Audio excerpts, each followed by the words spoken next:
Hello guys, welcome back to another video of Techavro. Hope you guys having a great day. In this video I'm gonna show you how can you make a link for video on iPhone. So guys, for that you need to go to any browser. I'm using Google Chrome. Now after going to Google, just search for WeTransfer.com.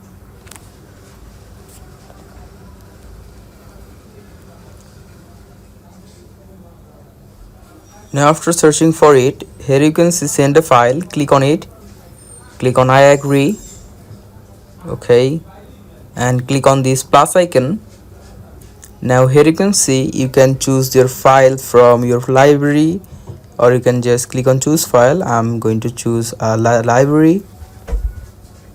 After choosing the video, click the top right add, and here you can see the video is here. Just click on next and click on get a link, and click on get a link again.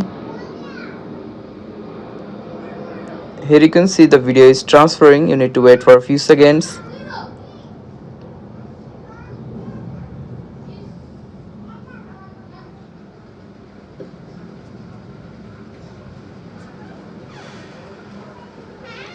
And here you can see the video link is here. You need to just copy the link, and after the link is copied you can just share it to anyone, and the person will see the video if they click the link. So guys, that's how you can do it. Hope you find it helpful. If you find it helpful, then give a thumbs up and don't forget to subscribe. Take care. Thank you for watching the video.